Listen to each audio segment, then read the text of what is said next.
insights from both Case and Natalie on. Both of them have built pretty big communities now, pretty big audiences, but they've managed to maintain that sense of community within them.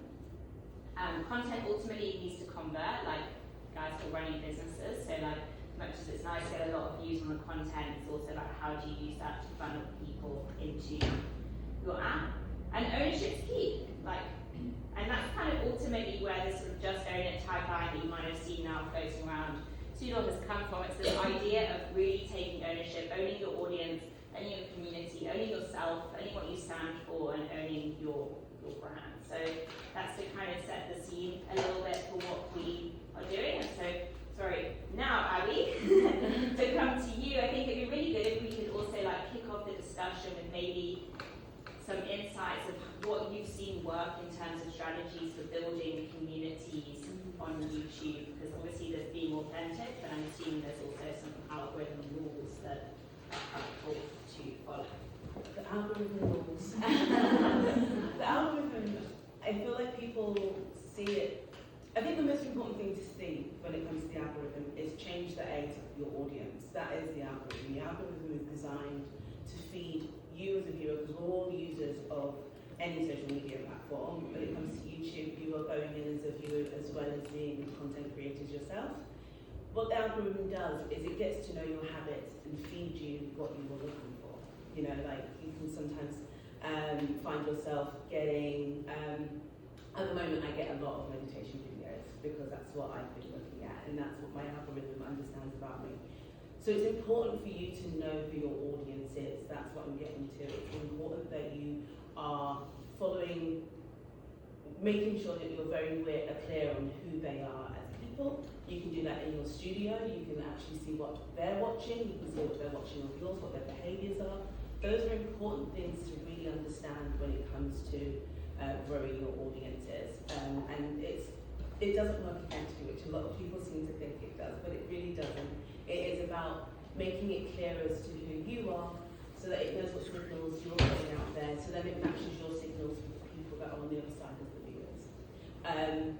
You have to be clear on who you are in terms of what your values are, what you are, what your star is. That's always a good starting point when you're starting on the platforms, because that will help you guide you as you go along in that exercise of getting to know what your audiences are, what they're watching as you're creating content.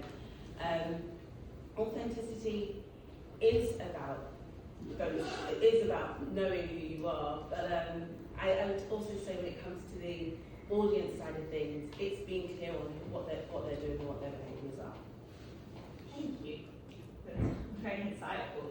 So maybe moving on to Natalie, so kind of building on that, I think you've been really clear in terms of who you are and the type of like woman specifically that you want to attract to your community. Maybe you could share some kind of thoughts on if you know what the recipe has been for being so successful in terms of building your audience on YouTube and how that plays into your wider strategy. I think that connecting the audiences across the platforms is the key, because it's really hard to grow only on YouTube. So I see my audience coming mainly from TikTok and Instagram now with Reels, because that's how I reach the biggest audience. Then they come to YouTube because they already know me through Instagram or TikTok. They already know that I'm consistent, I'm posting this kind of content, home workouts for females, and that's what they come to look for. And I see YouTube as kind of a free value for people to try out my workouts and see, okay, do I like this trainer? Do I like her kind of workouts? And as they do my workouts on YouTube and they get like addicted to them and they like my personality, they like my style, they're like, okay, they convert to the app and they become a paying member and subscriber. Whereas the exclusive community already, where we connect on like a deeper level, because there's the community chat, they can access more variety of the workouts and more of me. So I think it's like kind of the sneak peek and the introduction to then get to the exclusive community. So that's what I use mainly YouTube for, basically, kind of just a little teaser. And free value. It's a great way of doing it with the ecosystem. Creators get surprised when we're in our sessions and the content strategy and say, think of your ecosystem, not just as YouTube say Instagram or TikTok because they don't need to just be one. But you've got to have an ecosystem. Yeah, to do that. exactly. It's like all the platforms feed each other. Yeah, exactly. And they serve different purposes. Exactly. I like that a lot. It's kind of a Yeah. tagline, thinking of the ecosystem. Yeah, Yeah. that's what you've got to do. You've got to think about your, because when you just look silently, you restrict yourself to the points that you share. I think that you've got to really think about what is that ecosystem. The algorithms are different because your audience's behaviours are different on each of those as well. So that's what you also have to take into mind. Think about how, again, you as a user, how are you using Instagram and TikTok versus how you're using YouTube, and apply that when you can't just, to your point, it's like, don't just do the same exact thing on all the platforms because it won't work. Can I ask a question? Obviously it's about time as well, like it's you've got, you know, like for me Instagram seems to be like the main place, but I have been told that I need to start thinking about, you know, YouTube, TikTok. My kids are like, please don't on TikTok. Do you have to post different content on each media? So like if you've done something on Instagram, you can now download it, you can save that. Can I post that same content, let's say, or reel on TikTok, or should I edit it differently? Like what do the algorithms pick up that you're just reposting stuff on each social media platform, or do they like you to use sort of different ways? I mean, we've been most recently helping our creators to be more efficient by using platforms like Repurpose.io, which is a tool that you can use to take content that you've put on TikTok and Instagram onto YouTube Shorts. So you can make it in, if it makes sense. Like, it depends on what it is that you're reposting, and does it make sense to be on your shorts if you're doing an Instagram reel or a story? Like, does it make sense to be a short on YouTube? It depends on what you're doing. But I wouldn't say it's a no to it, it just doesn't make sense. Can I ask a question? We're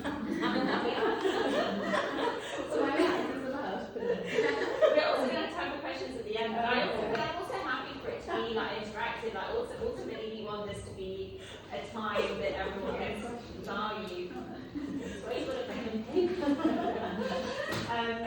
but I don't take whether from your point of view, because obviously you say you like mainly focus on Instagram. Like, how do you think about like creating content and balancing like being authentic, but also creating content that helps you sell? I mean, I think you know the answer to that, and I shoot from the hip. I'll throw it out there. I have ADHD, so I generally should. I might have an agent who's like, your feed could just be a little bit prettier, and it can't, because I want to be reactive. Like if something happens, if there's, I don't know, it's menopause awareness month, for instance, and there's a lot going on in that. We're going to Parliament next week. I have to kind of schedule something to go in, and I'll kind of shoot or do. So I'm very reactive to what's going on, which I think helps with the authenticity of it. It might not help with the aesthetics of the feed, but that's what my community want. Is, if I've had a really shit day, my kids have driven me mad, it's all gone to pot. I'll call it. I'll say it's been a really bad day. Yeah. And I think people, they resonate with that. They want to feel safe. They want to feel comfortable. So I think that's the way that has grown. I think it would be good to try and have a strategy and a plan, but that's not the way I work. And I know that some people would work like that and it would work for them. So I guess it's finding out what works for you that makes it more authentic. Because I think if you're pushing something and you're going to say, well, I'm going to do that and I'm going to do that, but then something else happens and you don't feel comfortable with it, it will come off as not being comfortable with it. And it's kind of the same thing with brand work and brand collaborations. I will not do them if it does not fit within my messaging. So it's just really staying true to yourself. And I think there are definitely times when I've looked around and I've seen a lot of competitors. There's just enough room for everybody. I think is the other thing to remember. What's meant for you will come for you. But don't change what you're doing based on suddenly seeing somebody else's growth and kind of going, because that's what they've done. Because that will just flunk. So I think that's sort of where I'm at. It's taken a long time to get there. It's a funny thing, social media. I'm still trying to get my head around it, but for now it's sort of working.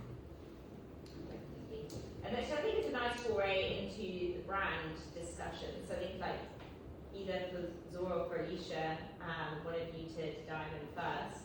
But I guess kind of building on kind of how Abby positioned in terms of like thinking about the wider ecosystem and how the different channels come into play, how do you see that like creators can work with brands in like an authentic way?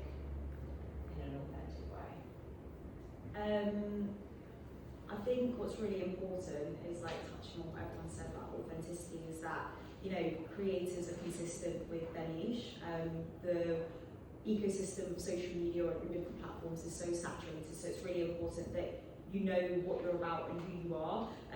From a brand's perspective, and being a talent manager and being that kind of middleman between the talent and then obviously the brands, is knowing that brands don't buy reach, they buy consistency, and they buy, you know, authenticity and trust with that connection that creators have with their audience. A big hindrance that we felt at the very beginning, about 5 years ago, when, you know, this was still a very new industry, you know, creators marketing brands on socials was just not a norm, was brands sharing over a brief and saying, do this, word for word, you know, call to action, etc.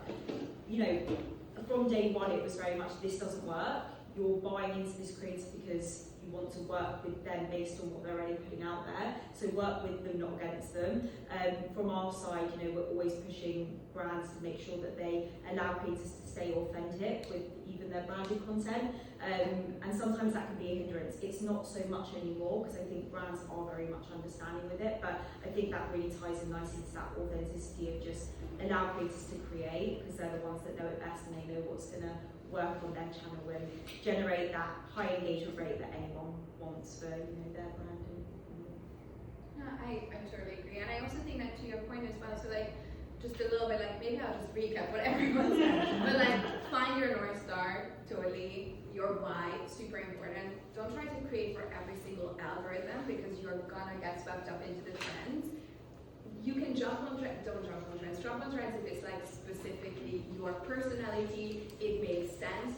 You do not have to constantly consume content in order to be a content creator, because then you're not creating, you're consuming, and you're getting so swept up on like what everyone else is doing. You're suddenly rethinking your strategy 5 times. Brands also don't want you to only post trends, like that's not authentic to you. So I think really important in terms of find your why, figure out how to make your personality shine, because like your community will come to you specifically, right? Your personality, your expertise are super unique to you. You can only do X, Y, Z that you're about, and brands will buy into that, I think, ultimately. I think also super important, once you start growing, I'm not entirely sure how big of an audience we're talking about for everyone in the room, but you start growing and brands start to come to you, and suddenly you're thinking, I can make money from this. And what we always say at the agency is like, try to apply a filter to this. Does this make sense to my long-term goal? What is it that I'm trying to do? Because brand partnerships are one specific way to make money. There are so many others. Apps, YouTube pays you for your content, you know, like all of these things.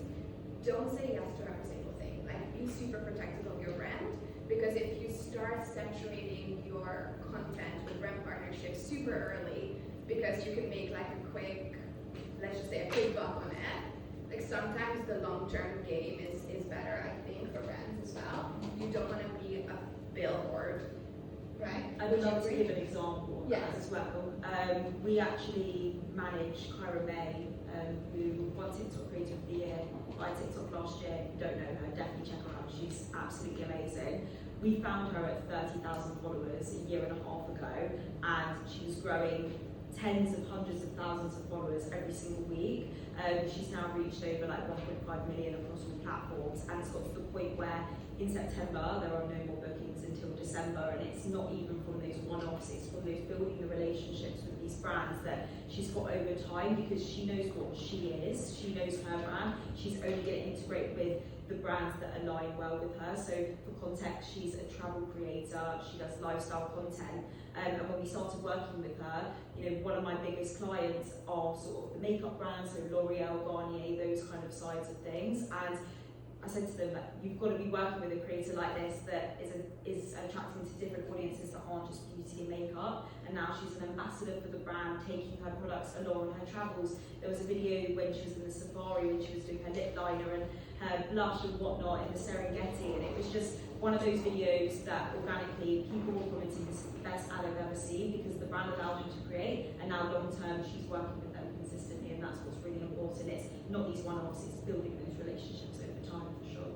Have your brand list. I always say this, and I'm sure you guys also Yeah. have like a, like a hit list, but just like the top 10 brands, your dream brands, but also something that's attainable middle ground brands, and have a sort of step-by-step of how am I going to get in front of this brand. And anything that's, I don't know, like an AI editing software that wants to pay 300 quid because like whatever, why not? Maybe to know because maybe if you wanted to work with L'Oreal or Dior or I don't know, Aloe, maybe that doesn't align your positioning that well. So authenticity I think is also around what brands you say yes to, what money you say yes to, and being really clear on like that end goal of how am I making money? Is it from an app? Diversify your income, of course. But I think that's also super important. And for brands, it's also incredibly important, you know? So I think we're going to do like a bit of a sort of like visualization, sort of intention setting session after this. I think that's actually like a really sort of nice example to do, like write it down, believe in it, put it on a vision board, and get after it. Because if you believe you can work with someone, the chance of making it happen is significantly higher than if you just think, okay, well that's like completely out of my reach, because then it will be out of your reach. So like I think mindset as a creator is super important. Zora, sorry, to stay on you and kind of kickstart the sort of next sort of brand discussion, like to talk a little bit about ownership. So I think one of the things that you do with your creators that you work with, and maybe this comes from being a creator yourself, is to help them take ownership of their audience. So maybe you can kind of speak a little bit to that. Yeah, so my background, I used to be a content creator. When it was blogging, so I had a blog, WordPress, living my career retro life in New York, and then mental health reasons, I decided to delete it. So I know firsthand how it is having a really big audience, a lot of eyes on you, lots of revenue, and then not having that. And I deleted it myself, nothing happened, it's totally fine. But I also didn't have a rainy day plan. I just thought I'm going agency side, I don't need these people anymore. Major mistake! Do not do what I've done. But since then, obviously at the agency, we do discuss this a lot with our creators. You don't own your audience on these platforms, essentially. All your followers are great. You want to make sure that you're standing on multiple legs, right? And you can do that so many different ways. We are an agency by creators for creators, so obviously we serve creators in all of these different senses. And what really that means is thinking from essentially day one, but usually you'll find creators like 30,000, 50,000 followers. You grow really quickly. Now we need to start thinking as a business, how can I convert these people to other channels? Your newsletters, your Substacks, your apps, your different, bringing in different platforms, because obviously platforms pay you as well. So I think it's really important to start thinking of ownership as in eyes that I can connect to outside of algorithms. We're finding that newsletters translate so well for a lot of creators. For some, obviously, that doesn't make sense because of your channel. But essentially, you can own email addresses and you can own subscribers on apps. And then in the ecosystem way, you start thinking of them as how do I funnel these people from my accounts like TikTok, great for reach, Instagram, amazing for I think nurturing audiences, less for reach, from what I'm hearing from my creators. And then you start making the freebies on YouTube. They can get a feel for you. They can get a sense of what it is that they can buy into. You can also have freebies on Substack or newsletters. You don't have to obviously make them a paid channel for you. But then apps, and then I don't know if you guys have maybe plans to launch your own brands. But ultimately, we also advocate for brand ownership, and we are an incubator for our creators, so we do create brands with them. Yeah. Amazing. One day, any day, anything is possible. Back to the vision setting. So Natalie, you have, I think, done a really good job of like building like a really big email like mailing list and committing to communicating with them. Maybe you want to share some kind of insights or learnings from doing that. From the email marketing. Yeah. Like how do you, what was the sort of trigger for like starting to build an email list and how do you think about it? I think the email communication is like, it's the same for me, like the same consistency across all the platforms and the emails. It's like every day I post this amount pieces of content, people know what to expect, and then I build the trust. And the same I treat the email list. So they know that every Sunday I send them an email, and then every Wednesday I send them an email. Every Sunday I send an email of what is the workout schedule for the week. I do one for YouTube because I think fitness should be accessible to everyone, so it's one for YouTube, free value, and then one for my app. And I always add in the free one, the one for the app, so it's like, okay, you can have this for a beginner, you can have more if you get on the app, and here's the free trial. So I'm upselling, but also always providing the free value, so they can decide, essentially. And that's what they know they expect in their inbox every single Sunday. I do it already for multiple months, and I think that in the beginning I didn't see results. Now it's converting, because if you open your email and you see that email every single Sunday there, you know that like, okay, I trust this person. So that's what I have been doing. And then I also send on every Wednesday a free newsletter with like an article, again a free value about nutrition, a tip for the week, hormonal health, whatever, feminine energy, all these like trendy topics that are trendy on Instagram. I get inspired. Now we have so many AI tools that it's so easy to write an article that can be also authentic.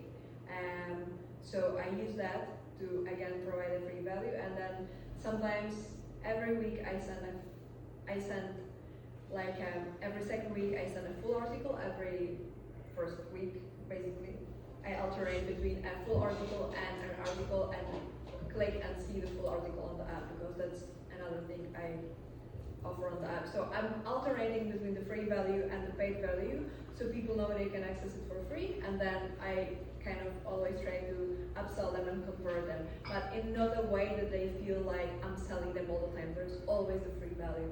So I think the email marketing is a really good way how to gain trust, provide the value, and get people to buy. Amazing. Okay, how do you manage your email list? Wow, there's a question. No. So I have a very detailed, I have a lot of newsletter subscribers, so we've got, sort of, about maybe 30,000 people that subscribe to the newsletter, which is great. I think what I want to work on is trying to convert them all obviously to investing in the app and that we want to, but Bev actually is just sat here and just joined the team, so it's interesting to kind of hear what everyone's saying, because I think to your point, like before we even sat down, which is as a creator of doing what I'm doing, I started this on my own with absolutely no kind of skill set in social media. I'm 50 next year, like I haven't grown up with social media, with newsletters, with emailing, with kind of this community stuff. So I suppose having started with Sudor, I did that on my own. It's gradually built from there.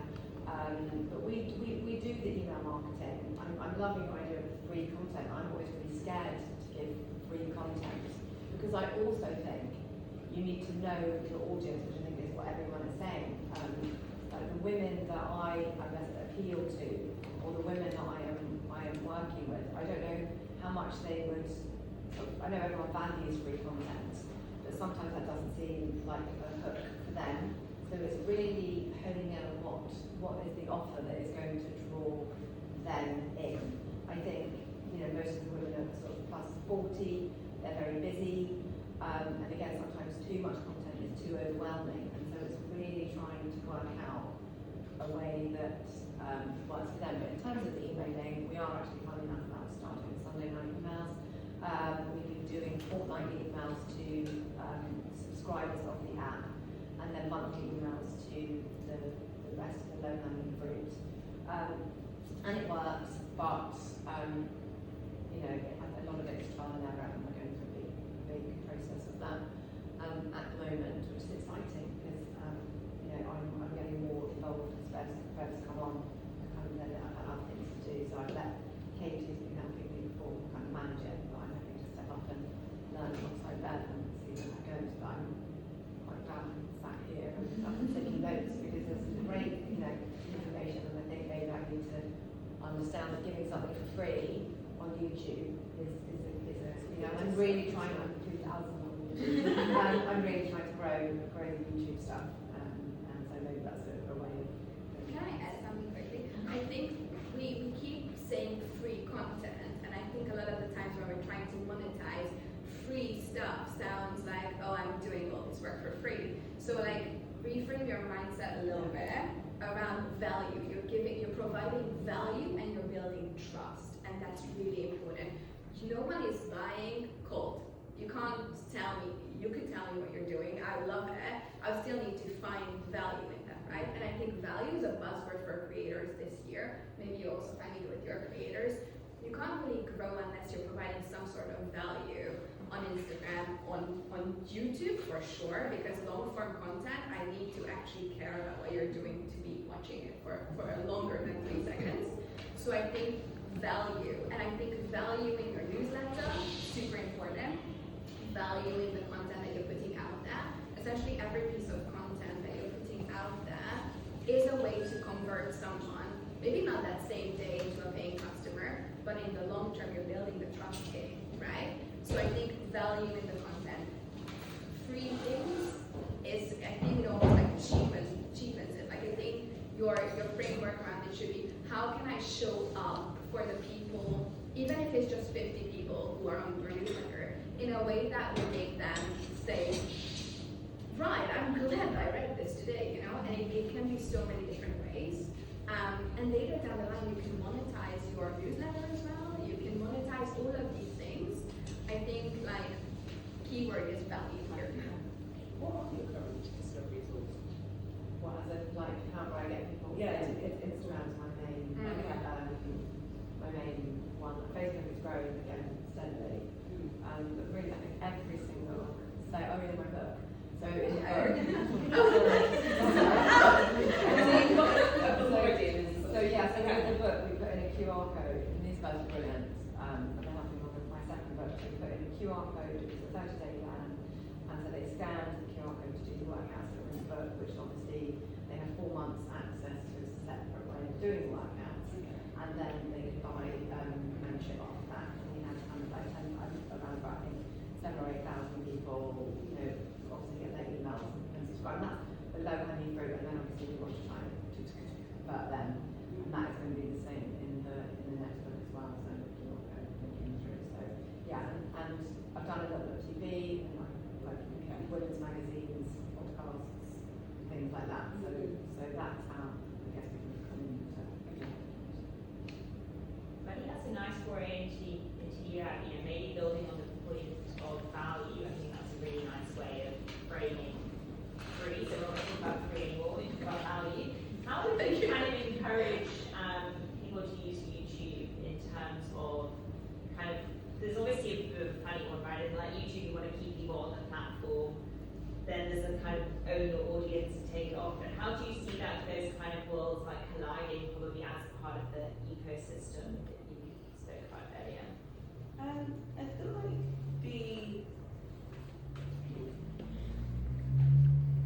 for us, or for anyone who's using YouTube as a tool, it's about making sure that you're being consistent with how you're using it as well, like how you're using the tool. So thinking about like the content, is there a journey for your audience? I wouldn't say that we are opposed to people using it as a gateway to other things. I think Caroline Gervin is a strong example of that. Like her platform she's got that evergreen content that has been going, and she just hit 4 million recently, which is incredible.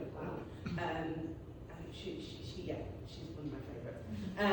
But people do use it as a gateway to the next thing, and I don't see that as being we don't stop against that at all, as long as there is that value for criticism sorry, I'm not, my mind's all over the place at the moment with that, but I'd say that, to answer your question, I would say that the way that I've seen creators doing it is by making sure that they are mapping out what that content is, that it serves a purpose for their audiences, that there is consistency, that they are showing up.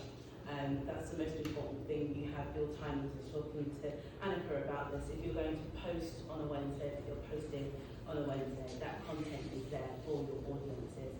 That you are making sure that there are ties to it. There are things that you can do. You can add links in there that take you into the app or onto your merch store. There are products that you can use as well. You have channel memberships that we have which enable you to build out additional content for your audiences. That gives them that little bit more, that little bit behind the scenes stuff. We see people using it.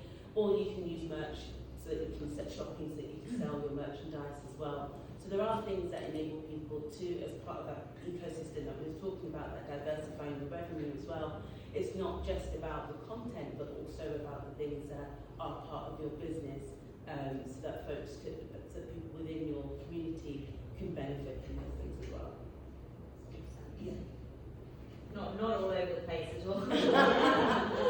Elisha, do you want to add anything in terms of kind of the sort of ownership? Yeah, I think like from our side, whenever we have strategy meetings with our creators or general catch-ups, we always remind them that they're the CEO of their business, and it's really important that they see it as a table with many legs, if you like. Obviously, one part is monetization, one part is brand deals, and then it can be anything from podcasts, books, to merchandising, own businesses, etc. From like a talent management side, it's really important for us to actually step up and to be there for our creators so that they trust that we have got it back 100%. I think the world of social media, as I've mentioned, is so saturated, and either you go one way or you go the other. You either get drowned out because you don't take the next step, or you listen to this and, like I said, become a CEO of your own business and really take it to the next level. We've got lots of creators, like I said, that have their own books, their own podcasts. One sort of standout one is Safina's. Her podcast, Secret Mum Club, is a really nice way to engage with her audience already that she has on social media. Her and her co-hosts sort of talk about their own sort of issues and problems or things that are going on in their life as mums, and connect that with their already audience on social media, which is a really nice way, like I said, to just tie into that trust and connection that you already have. You've got to, like, as from our side, we've got to stay 2 steps ahead and make sure that we are aware of what's coming next. Like podcasts 3 years ago were not really a thing, and now they are like really important as a creator if you want to grow in some ways. So from our side, I guess it's just making sure that we're there to be there 100% and be there number 1 cheerleader, really. Agreed. Like the building like some themes, but adding trust to the value and to the ecosystem. Natalie, how do you balance kind of engagement and reach in terms of building your community? I think as I started, it's like really hard not to get lost in all the noise and not to be jumping from one trend to another and trying to catch the algorithm and like looking for all the tapes to grow and stuff. But I think what is important is that we have a really short attention span, and essentially social media is like you want to grab a person's attention by providing value, by being authentic. And I think going with the trends go hand in hand, but staying in your own niche. So now there's this big trend of, I'm doing home workouts for women, there's a big trend of Pilates and feminine energy, and it goes really well with my niche. So why wouldn't I use this for my advantage? But it's not that like I'm going to completely change my brand, but I'm just going to more lean into what my community wants. So I think it's about listening to the community and providing the value, and also just thinking, how can I stop the scroll of the person? If they are looking for home workouts and they want to lose weight, for example, what can I put in the title of the video of that up workout that is going to stop the scroll? Either I'm going to use the pain point to really stop them and like, oh, this is what I'm struggling with, or I'm going to provide them directly with a solution, or I'm going to use something controversial like, I don't know, my most viral video is like an inner thigh workout that is about like, okay, your legs are going to shake more than like your ex-boyfriend made them, you know, before. But it's like every woman stops to scroll and is like, oh my god, this is like so me, or oh, this is so funny. It's like something that is not something I'm going to see every second video. It's something that probably will just make you laugh and you will remember it. So I think it's about just thinking, how can I provide value by making the person laugh and also just connect with them on like a more personal level. So there's videos that work that we all know, like transformation videos, they do really well. And I think sprinkling them in the content is important if you have them. Then something more controversial and risky, and not too risky, and then some like free value, like an ab workout that always works, and maybe using some pain point, like I don't know, a belly band, not making it too clickbaity, but still providing value and hitting the pain point. I think that's kind of the balancing it kind of out. So scared of clickbait, like hitting a title like that, because people do jump on and go, that's not what you're about, and that sort of thing. No, Yeah, but I guess though for Kate, it's like quite to the point that you're targeting at different audiences. Yeah. I guess so. I guess it's a similar, like same question to you, but I'm assuming the answer's going to be quite different. Like, how do you think about sort of balancing like community and? I'm very mindful because obviously, you know, women going through that this second phase of life, they are dealing with a lot. You know, often they're caring for children, they've got families caring for elderly or sick parents. There is no belly, there is bingo wings. So there's all of the things. But if I ever said, "Come get me," I've done a couple of times, and I've sort of gone, and it has worked, and the reels have gone, you know, bigger, probably not with my community, outside of my community, so other people have seen it.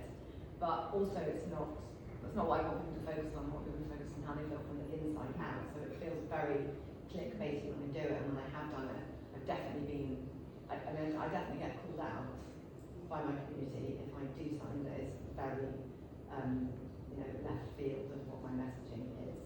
And so that it's funny, you say that because I get very caught up, and sometimes thinking, why can't I have flipping reels going to go viral? Why is it happening to everyone else? But then that's okay, because actually I also think what's really important is it doesn't matter how many followers you've got, that doesn't necessarily equate to a successful business. And I think that's the one thing we all get caught up in, numbers and likes and all of that sort of stuff. And I know people that have got 3 million followers who've probably got the same amount of subscribers as I have on my app, so it doesn't always measure. So I think just to not worry so much about doing something viral and doing clickbait, just stick with what works. I get the question all the time, can we have sessions on how to go viral? And No. the answer is no. It's not going to happen. But also Yeah, you don't really want that, No, right? Like no, from a talent manager perspective, I mean, you No. also agree. It's not sustainable. It's No. not, and also It's not. it doesn't translate to No. anything. You will have an audience of 100K extra who actually give zero about you. Yeah. Like really, they do not know you whatsoever, and they really jumped on the trend of whatever silly thing that you've done, and now you cannot actually sell to them, Yeah. and you're actually diluting your audience a lot. They all be from incredibly weird regions, which obviously us talent managers care about. You know, like the brands will want to see your audience percentage, all of these things. If now suddenly 60% of your audience is from India because the video went viral there, And you're then actually tanking your Yeah. stats. And they will not care long term. So actually I always say like virality is this trap that we got sold into a few years ago. And you really don't want to optimize for that, right? For some reason, folks seem to think that it's going to pop you into a new level and you get to stay there. Yeah. It doesn't at all. It's a moment. It happens, and then it's not sustainable in terms of practicing what you're trying to do on the platform, but also for your own mental health. If you're constantly chasing a viral video, you're not focusing on the right things, which is producing stuff that you truly are passionate about. It's a marathon. It's not a sprint. You've got to take your time with it, and it's about perfecting your craft, taking your time with that versus just chasing those big numbers. I think because that's when you lose the fun in it all. It's, you know, this whole thing is supposed to be fun. It's become businesses, yes, but you know, you want to be enjoying it, and that's the whole point of being like business, is that you work for yourself, and when you're chasing a viral video all the time, you're not doing it right, you know. And I think as well from like the brand perspective, if we're talking about brand deals, some of our smaller creators earn more money than the bigger creators that went viral. We actually launched in January a branch of the business which we called Connect Academy, which is our micro creator program, and some of them are making more money than bigger creators on our roster purely for that trust, connection, and everything that they have with their audience. So it's interesting. This is across the board. I think every single agency that we talk to, under I would say 100K creators, significantly out-earn or bigger creators because they still have that trust and their engagement rates are like through the roof because they still respond to the comments. Yeah. I'm not saying that obviously like a viral video is great, but like for example, we had a creator who has a video that has 7 million views. She's not doing anything interesting, and in the sense that like it only has the text on it. What if Hogwarts is real and we're all just muggles? And like you just didn't get your invite, and it's hilarious, and it has nothing to do with her niche whatsoever. But I still get the notification that people are liking my comments on it because I'm just like, no, I'm scared. But I think it's one of those things where like she stumbled across something funny in her head one morning and posted the video. Has absolutely nothing to do with her niche whatsoever. And also she didn't grow from it really. Like there are so many views on it, but I think it translated to maybe a few thousand additional followers. So it's really not as shiny as it maybe looks from the outside until you have that video and you're seeing it and you're like, oh, it actually didn't do very much. But I think to not like sound so doom and gloom, I think the interesting thing to maybe optimize for actually, I'm gonna be a little bit of a creator coach here, is like 2 types of content, right? One is for reach, one's for retention, right? So reach new audiences, retain the people who already care about you. 2 very different mindsets to have. You wanna make sure that you're nurturing your audience constantly, but you also wanna make sure that you have that type of content that will reach new people for you. And one video doesn't usually do both of those things for you.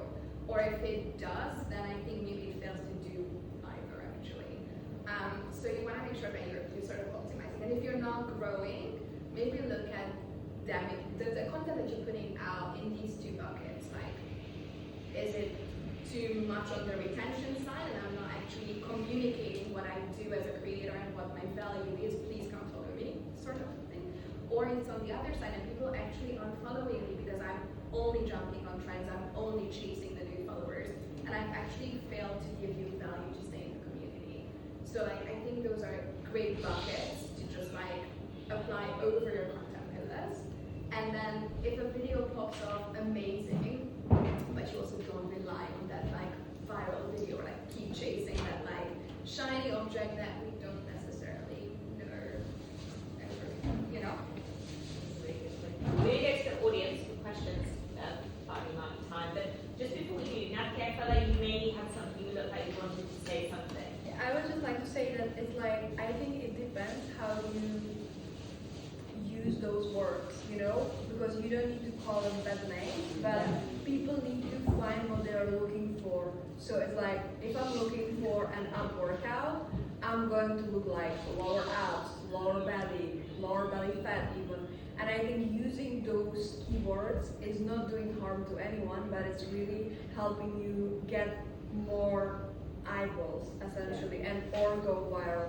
But I don't think there is a like, we don't need to shame, we don't need to use bad things, but I think the 2 kind of contents are really important for the reach. And the video then can go viral, and I think it can go bad, of course, and can bring you the bad kind of audience, but it can also help people find you and reach you, and like you never know if it's relevant to your niche, of course. If it's a workout, if we're in fitness, I think it can bring good audience or at least eyeballs, and it can be people who come to the YouTube and they will maybe never buy. So it's again back to the free content. It's like there is always going to be a big percentage of people, the value, but people will not buy. Like many people will never buy, but still you provide them value, and maybe they tell someone else about it and their friends buy it, so you never know with the free value. Yeah, free Who value. you I actually love that. It's like you will land it on it. I'll tell you what, I do see at the moment, which, sorry, which I do find not annoying, because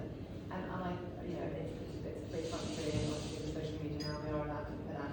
There are so many videos of people taking other people down at the moment, which I really hate when you've got, especially in kind of the health and wellness part. Again, it might not be on your pages, but as a minor, in particular, let's think about like Joe Wicks, Kinnabar, you know, we've got nutritionists, kind of tear people down, and I've seen, and I tried one, but it really did annoy me. But those are the ones, again, that seem to go viral, and I don't like that, that kind of atmosphere of let's take somebody else down to ourselves, and it does seem to get more views.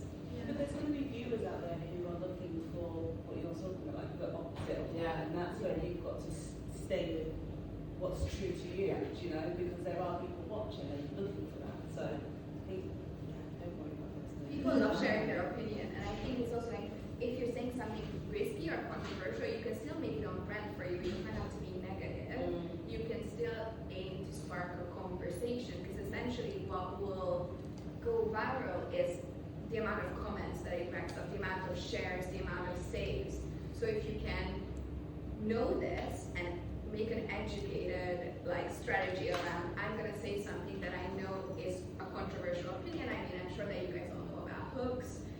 Sometimes you will say like, I'm gonna get cancelled for this. It doesn't matter what you say afterwards. I'm already engaged because what are you gonna be cancelled? You know, like it's just one of those things. You can use it for your advantage, and it doesn't have to tear other people down. There are always people who will want. People come for you for anything, and I mean, I think 40+ mom talk is also a really scary space sometimes. So, I'm just, from what I'm hearing, I'm not 40+, and I'm not mom talk, but you know, like I think it's, it can be like a very, I think when you are in a space where people's identity is what they're doing, so for example, being a mother, there are so many opinions around the rights and the wrongs and the how to talk about things. Yeah. They will want to share those opinions Yeah. very loudly. Yeah. Awesome. Thank you, everyone. Do we have questions? Oh, Roe, you I think first. I'm just going to ask, I think what's interesting is when you're trying to build like a business, but then you are a personal brand. So I've spent a long time trying to build up my business page essentially, and it is very much, we're moving into, you know, events and merchandise, and it's a brand, and that's the way that I wanted it to go.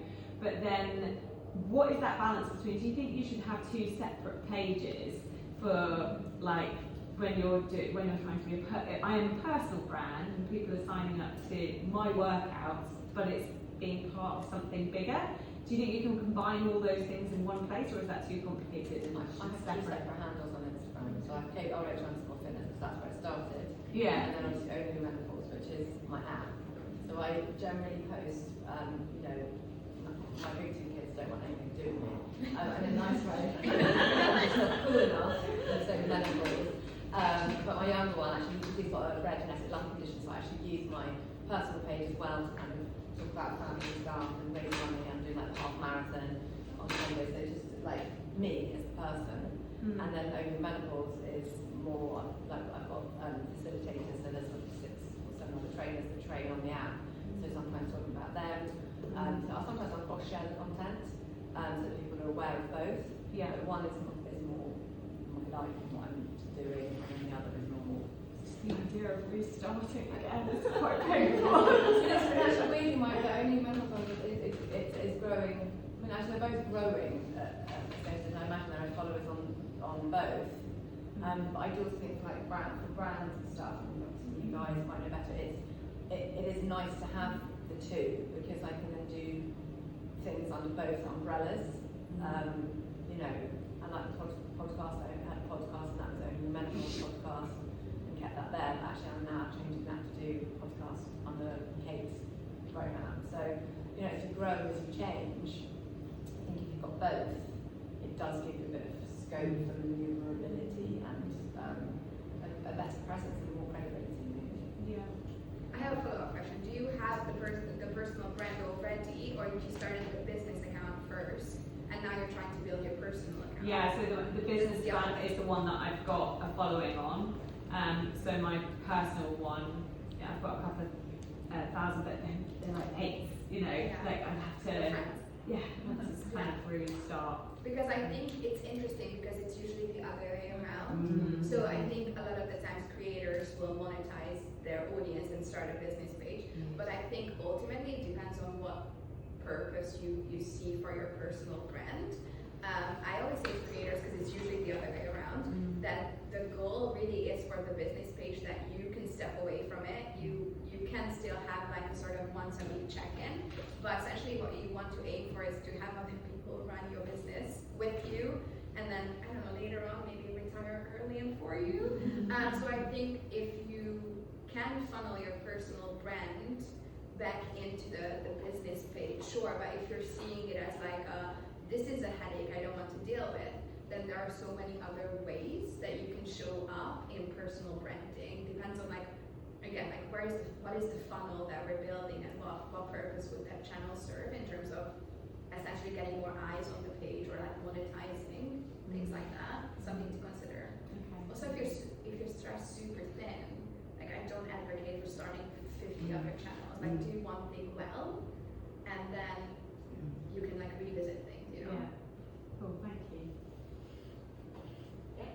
Hi, that was really helpful, thank you so much. I have a question on, well, I guess like for advice on someone who is creating content, everything I do with the app and things, it's on topics that can sometimes, they're not very like sexy, it can feel very boring to some people, and it's hard to show, like, it's meditation, breath work is a big thing, and a lot of it's inward stuff, so it's kind of, I always struggle with how do I show that, how do I share that with people while still being authentic.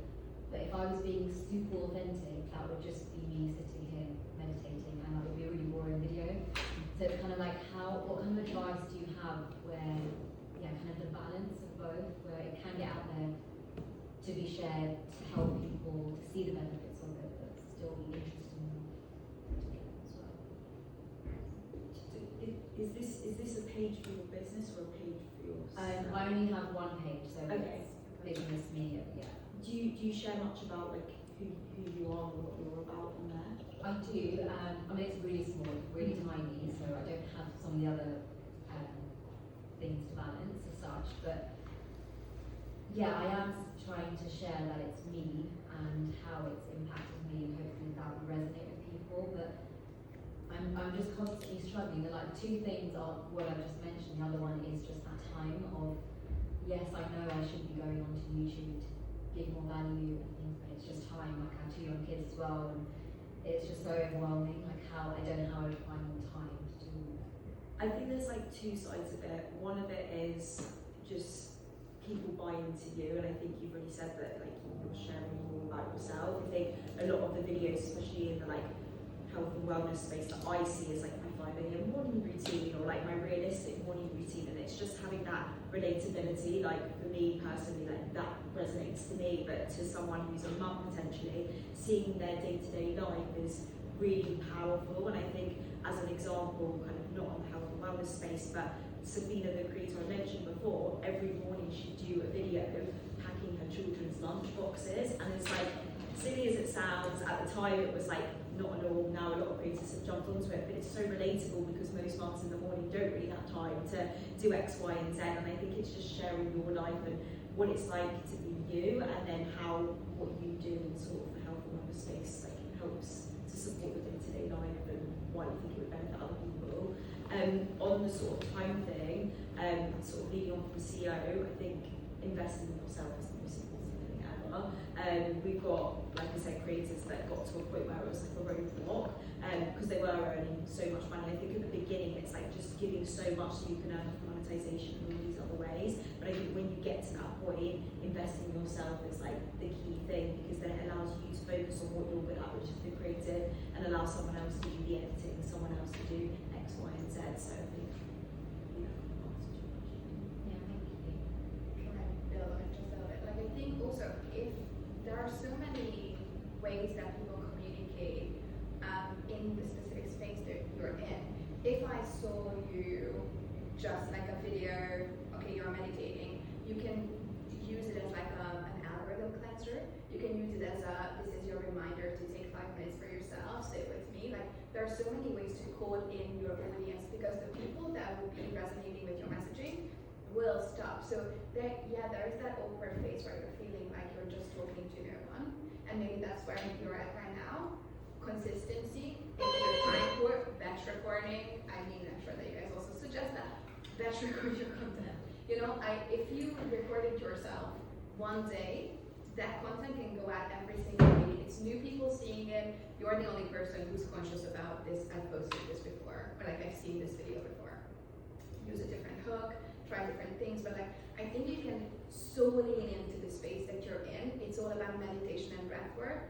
I'm the CEO of 2 businesses. I'm incredibly busy. If you told me like let's sit 5 minutes and I'll breathe with you, please girl, can you do this every day with me? Like I really need it, you know. So I think trust that you know your audience, and the step beforehand is know your audience. I have a marketing background, so maybe this is not everyone doesn't know this, but you need to have a sort of audience persona. You really need to have an idea of who you're talking to.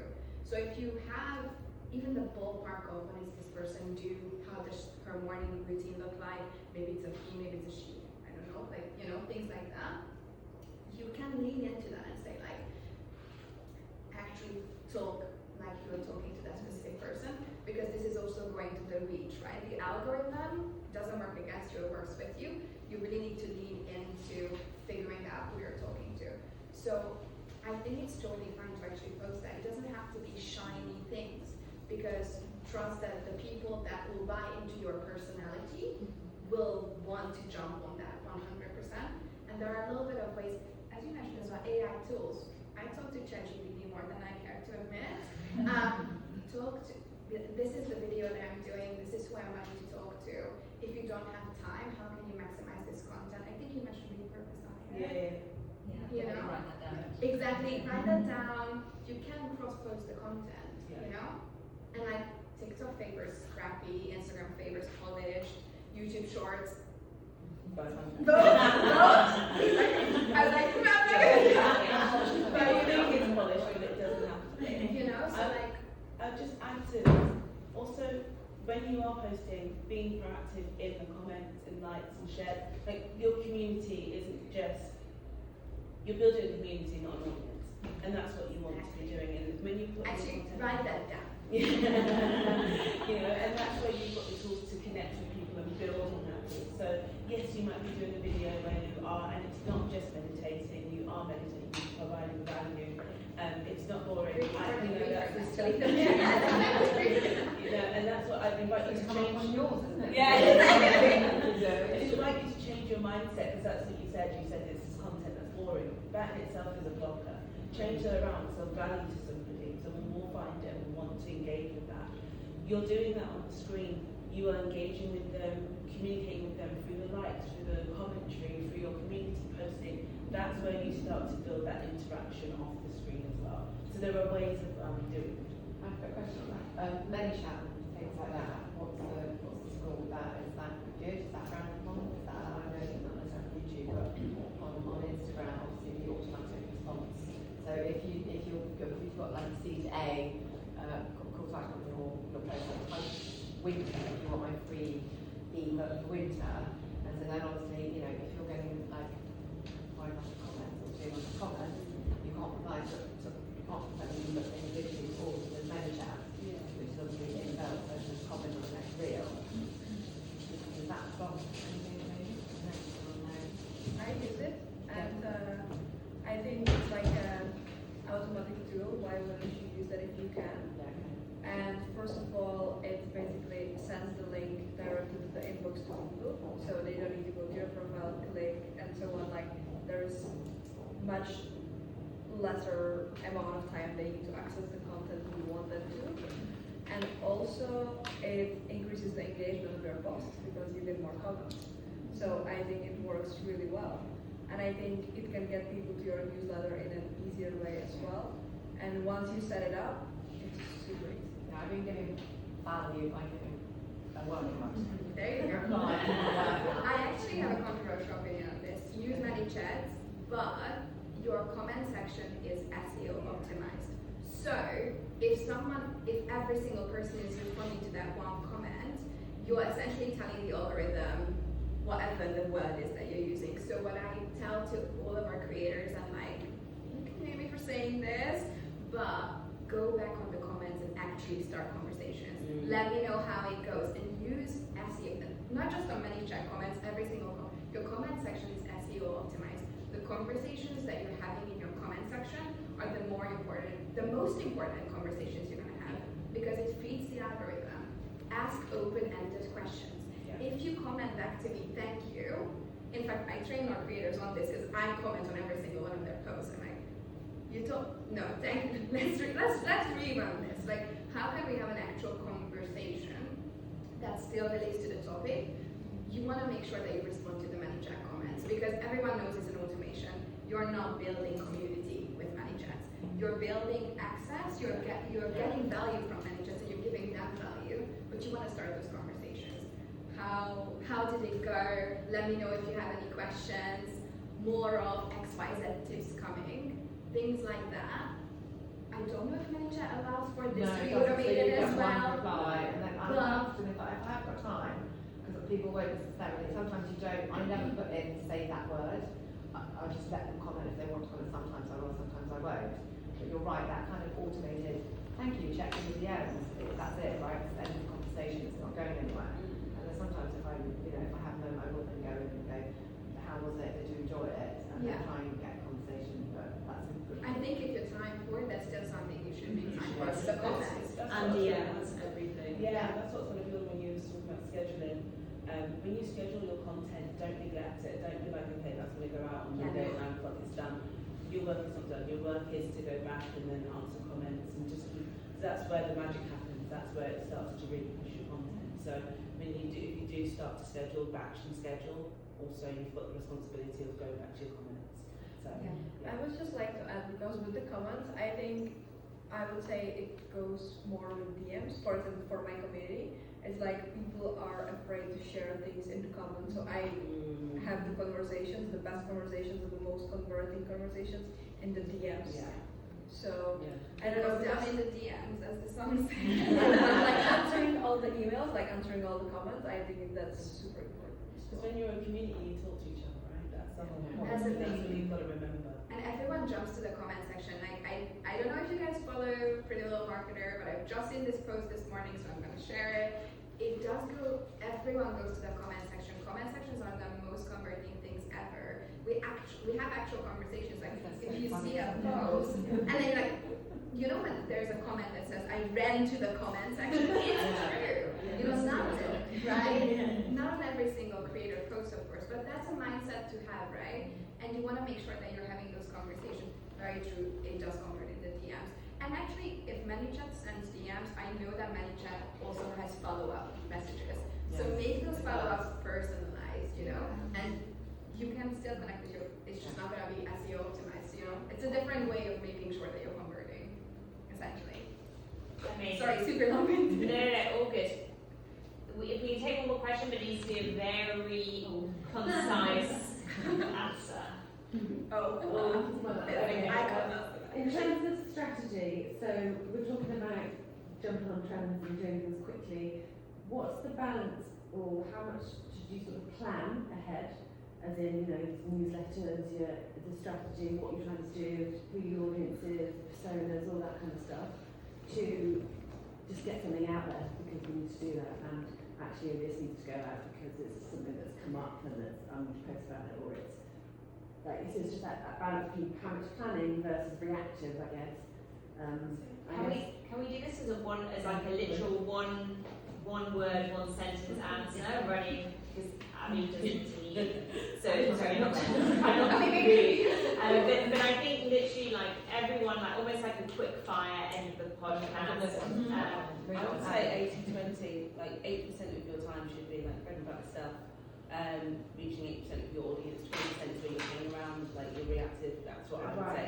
80 planning, 20. Yeah. Also, if you have your pillars, we we recommend at least 3, if not 4, they're your 80, and then the reactive stuff is your quick ready. You've batched it before, so you have all the stuff ready, and then the reactive comes in time, and you just delay the pillars that you already have in plan. So that, If that makes Yes. sense. So agree. Out of 5. 80-20, and make sure you have your pillars done, and the additional pillar is always the trend. Yeah. The trend is a Culture, nice to have, pop but it's culture. not your pillar. Yeah. Natalie? Yeah, I think it's just better to get something out than rather than striving for perfection, definitely. Absolutely, it's me. The strategy is done. No, all good. So, but thank you everyone. I think this has been really, hopefully been really valuable. I've learned a lot. I think the conversation has been amazing. The insights have been amazing. Like, think of it as an ecosystem. Think about how you're adding value. Think about how you're building connection. Thinking about how you're talking to your audience, because it's, I think as Natalie said, those conversations in the DMs, they work. They do build trust.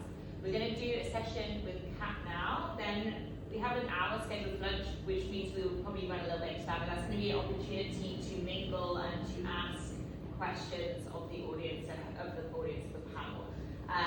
Hopefully that will work. But thank you all very, very, very much.